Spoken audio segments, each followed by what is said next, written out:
Good morning, everyone. So here's the deal. We are going to be working on the garage today, and Chris is going to be coming up, and we're finally going to get after this whole garage storage project. For some context, I bought this place back in 2019, right before COVID hit. It's a 4-bay garage with two 12-foot doors. It's got like 9-foot and 7-foot slabs, and it has the center beam and the center post, which makes it kind of a little bit of a difficult 4-bay garage. But there's three major things we're trying to fix here, which is heat, space, and usability. Right now, our heat is accomplished by a salamander, and that has its drawbacks. The goal is to get something like a pellet stove or a wood stove in here. Then there's space. When I built the shelves in this garage, it kind of had a reasonable purpose because there's a loft up here, but it's only 6 foot tall. So it's a really long rake out. It's really hard to store stuff up there. But ultimately, I found that by building the shelves, I just created flat spots to put stuff. and it doesn't really work. It doesn't really save me a lot of space because I don't need certain things stored on a shelf all year. And then there's usability. So filming videos in the garage has gotten increasingly difficult depending on how many projects we have going on. And ultimately, it has a lot to do with the two 12-foot doors. So when you come in here, there's a center wall, two 12-foot doors, and then we got a wall on the side here with a couple windows and a door. So this stuff it creates this weird space where, like, if you want to park a vehicle so that you can work on the front of it, it's going to be back at the door, which means you can't get in and out around said vehicle if it's all the way back. The other thing is where this door is located, it kind of wipes out this whole space here because you have to park somewhat further back due to the stairs. So how are we going to do this? What's the rundown? I threw together something on CAD just to get an idea, but I think what I'm going to do is I'm going to wipe out all of these shelves, and I'll show you why. So number one, I plan on moving this staircase over and put a 4-foot or like a 3'4" landing right here so that you can pull a car all the way up to this point right here. Then we have a little walk down, and then that walk down comes down. It's going to be in the way of this shelf. So this shelf is going to need to come down. Moving along here, I have this kind of workbench area with the center tool section.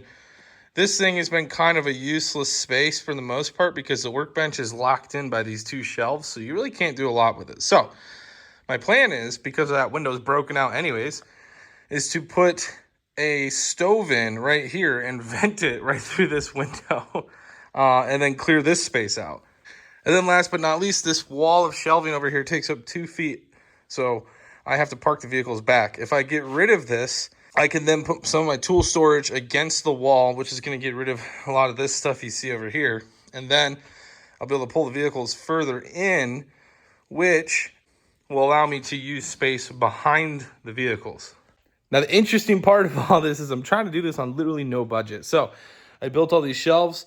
I measured up. They're 2 foot deep. And what I realized is that a 2-foot board at a 45-degree angle is somewhere around 3 feet on each edge. So this corner over here and this corner over here are perfect places to build little 45-degree shelf systems. So I'm thinking the side over this way right here is going to be a full shelf all the way up to the top, and there's a little bit on that. I'll come back to this later.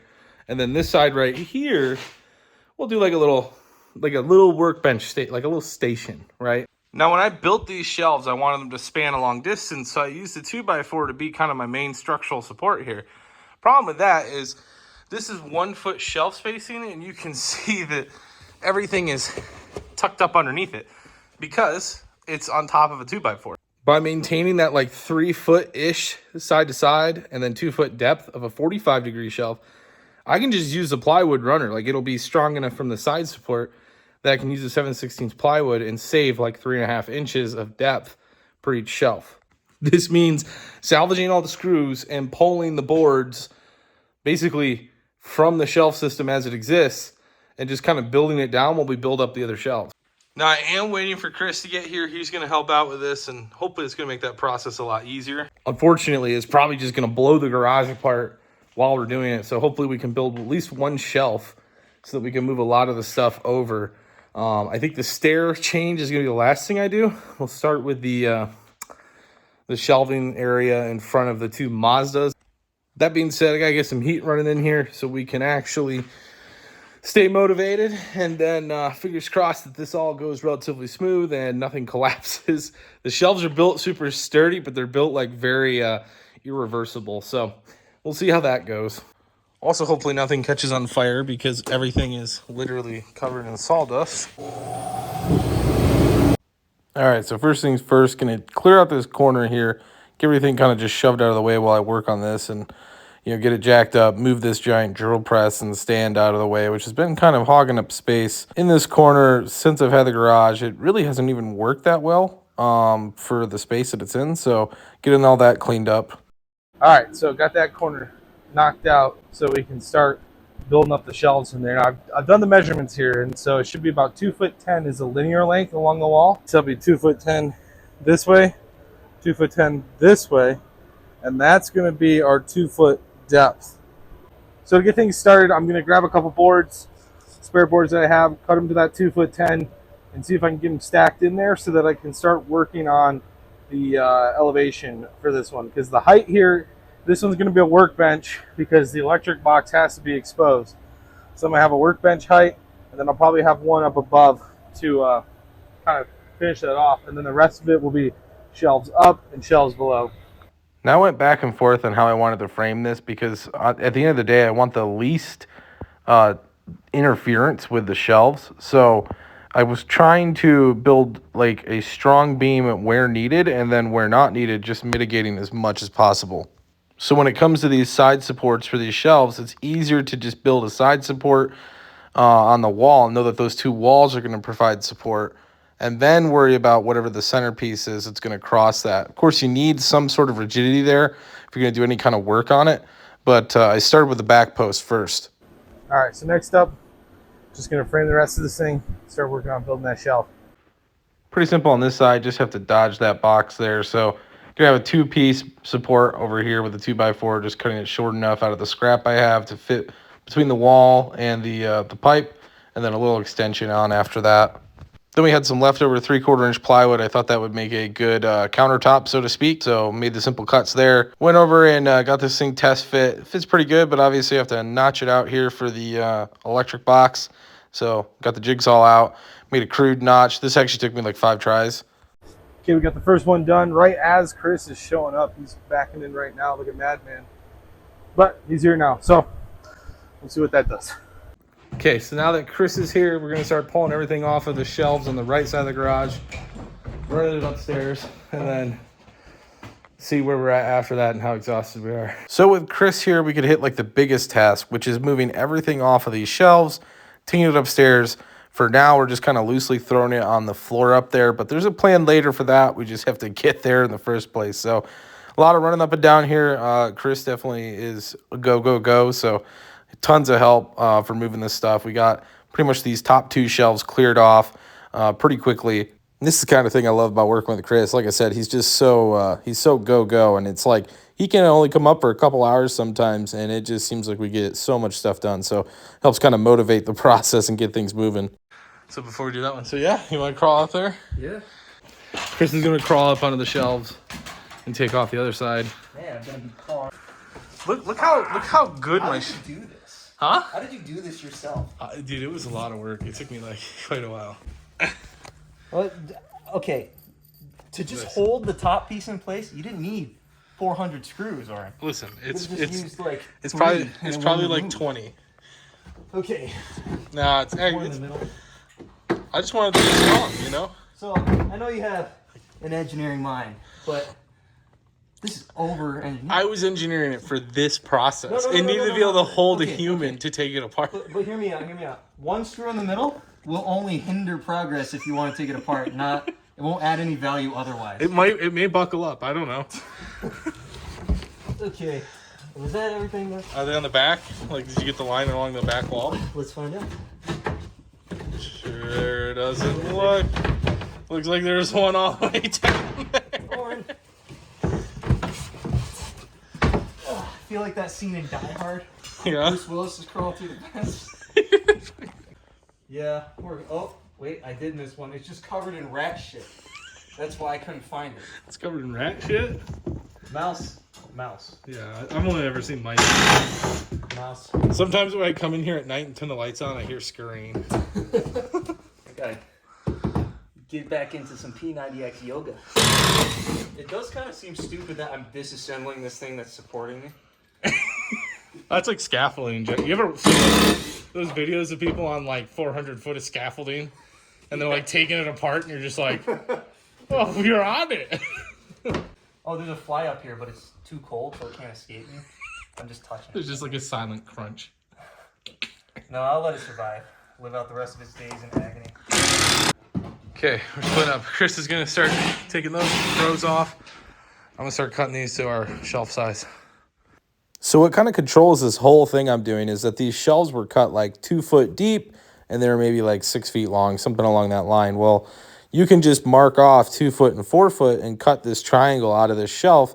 And you can see here, I'm able to actually get 2 additional triangle shelves out of one of the shelves that we pull off. So we're kind of duplicating the amount of shelves that we get. And then you can see Chris in the background. He's still working on the framing of that. So we take the shelf top off and then we pull the framing out. And the benefit there too is that we also then have all of this spare framing that really we don't need a lot of it.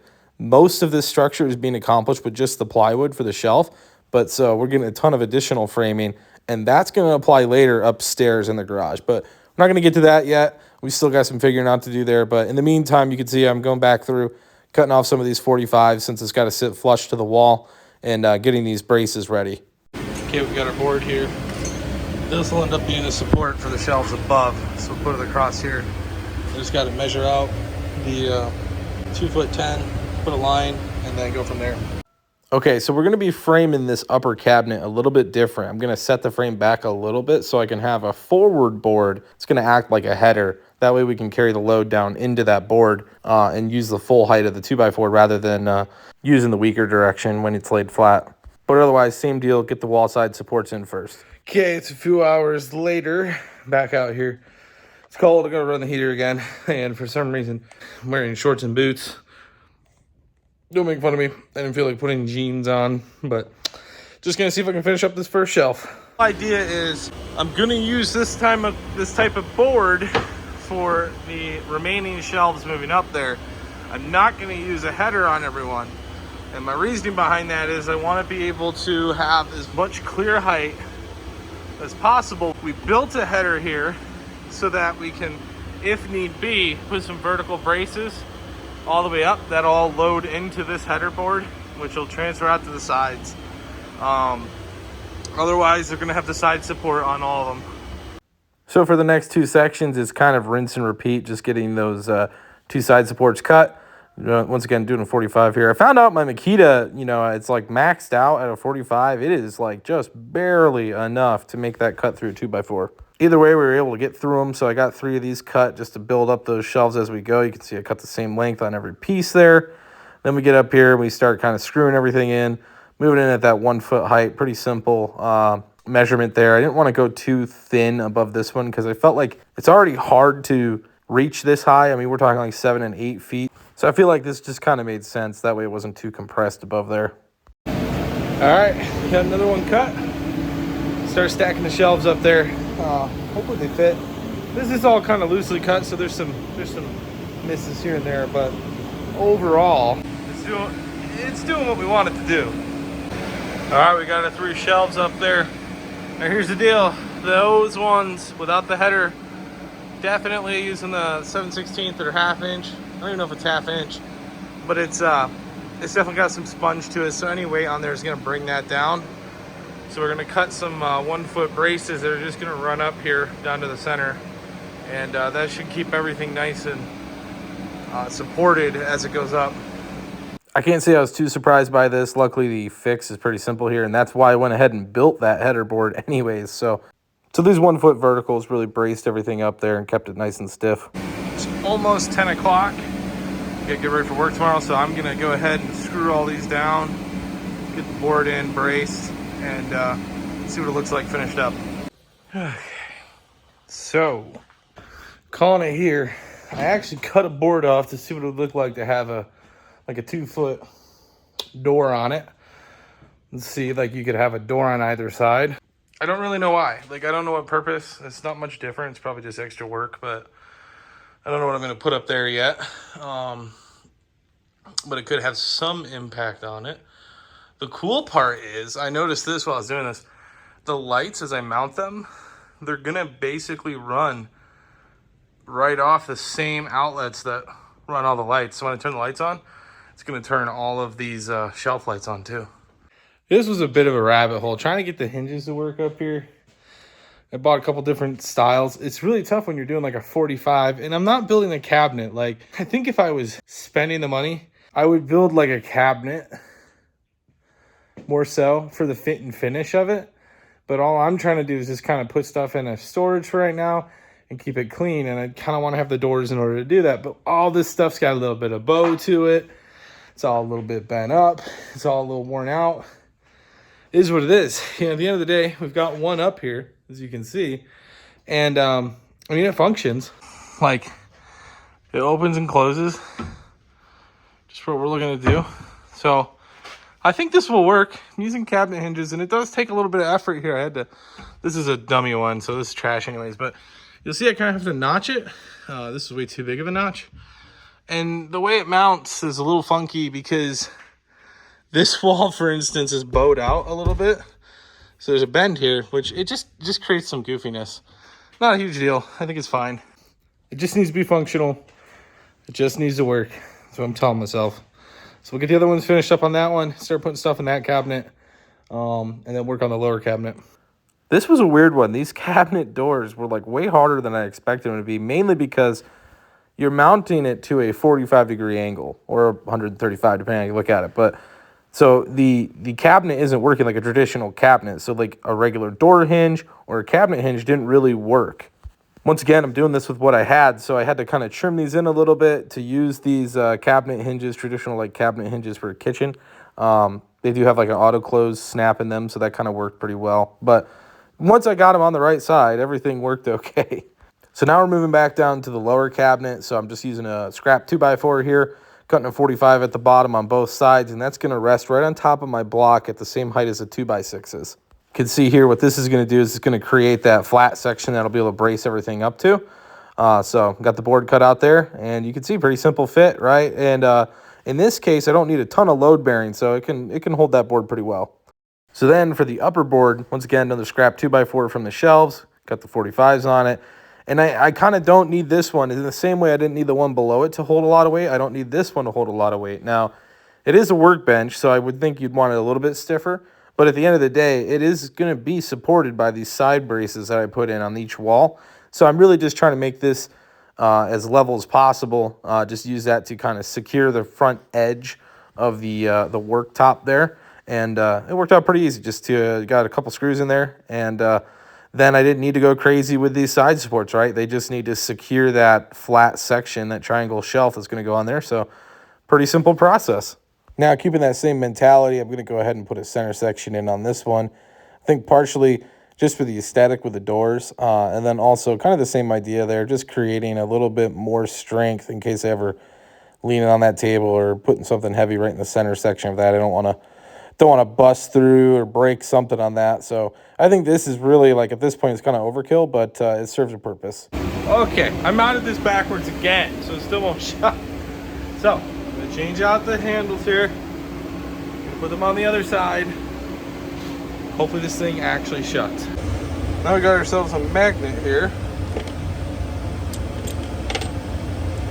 that gets mounted onto something, and then that gets screwed to that, and then hopefully it keeps everything locked up. So I did have to buy these little magnets. They were super cheap, and they were one-day shipping. They're really simple to use. You just got to make sure that you get both of the magnet plates lined up. If it's only one, it just barely holds the door shut. So I put the bum door on because I didn't want to waste too much more wood. I only have a couple pieces off over here that I'll have to use for the other shelf so that I can start disassembling more of these. But for now, I got this done. I have the lower frame here, the upper doors with the magnets. So like I said, everything opens fine. You can get it up there. You got the space up there. And then you can just shut that. And then you can just shut that. And there you go. It's super crude. I don't even know if it really added aesthetic. Other than I can hide stuff up here. So it's just not all visible all the time. Decent amount of storage. I'll have to have a stool to get up to that stuff, but and then whatever I don't necessarily need all the time can go all the way up there. Day 2.5 down, something like that. I'm gonna finish up the rest of this shelf, get that done, start moving stuff to it. And then we'll see where that takes us. I just love, since this is all designed off of the existing shelves, it's super simple. I just have to cut for length for these doors. They're already 2 foot wide, so pretty simple. Cut for length, come back through. At this point, I gotten pretty used to using the jigsaw to get these little areas trimmed out and then get the hinges screwed on them. So just got these assembled and ready to put on for the lower cabinet, which was pretty simple. And then the only difference that we ran into with this lower cabinet is that the wall, once again, this kind of OSB wall that you see above me there, it pushes out a little bit. So I had to actually take a little block of wood and kind of push out the hinge on the lower side, which is, it's just weird. Everything is straight and there's really no noticeable difference, but I just needed that one hinge to land like a 1/4 inch away from the OSB to allow it to operate, you know, and keep everything square. Just these like random little things. But once again, you're dealing with, you know, a bunch of scrap stuff, and it's not like any building out there is ever perfectly square in the first place. Okay, got all the cabinets on. Got all the cabinet doors on here. Show you a quick shot of that. Then we'll put the hinges on.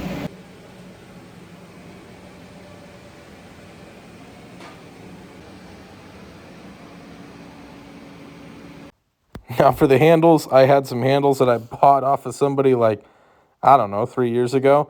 So I had them all sitting in a bag, and these things are like just barely quality enough. So you can see this one actually breaks off. Wait for it here. Wait for it. So I go to take this one off, and it breaks the little stem off. I have to get a pair of vice grips and use them to get the screw out of the wall. But got it out, luckily. And then just come right back up with a new one that's not broken. Pretty simple, right? Drill a couple holes, put a couple screws in. And there we are with some door handles. We've got our light. That's going to come up here, plug in to this, which is a switch that operates all of our lights across the roof. It's going to come in, come down through here. We'll run it through these holes, each layer down as we get to here. Okay, I did have to order like $5 worth of connectors for these lights so I can split them off of that main one up there and bring it back down. All right, we've got everything mounted up in here, so I just want to show you guys this. This is going to be our finished cabinet. So here we go. We've got our overhead light up here. We've got our lights in each shelf. Same thing down below. We've got our lighting. So this will work really well. Just having sufficient light right here that's not going to blind you. You know, here's eye height. That's out of the way. This stuff is going to be a little bit in your face, and like it's not like I'm going to use that for a lot. This is just going to be some tools and stuff up here. Down here, this helps you kind of have your visibility in the front, see what's back up here on the shelf. So I like that one. And then here's the cool part. I'm going to show you guys this. So if I have these open, just so you can kind of see as this goes, this is all powered by the overhead lights. So if I come in here, I turn on my lights, it's going to turn everything on. So just maximum visibility all the time. And honestly, these Amazon light things are super cheap.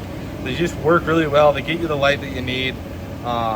It's not like it's all hardwired and beautiful like that, but you know, real simple wiring. You're just plugging things in and using Y adapters to move them out. So all runs off of one plug at the top. So it's super easy, super simple to set up. And now that we have this one done, we can start moving on to the other side, start tearing out more shelves and work on the actual like storage cabinet that's going to hold most of the stuff that we have down here in the garage now that everything's been moved upstairs.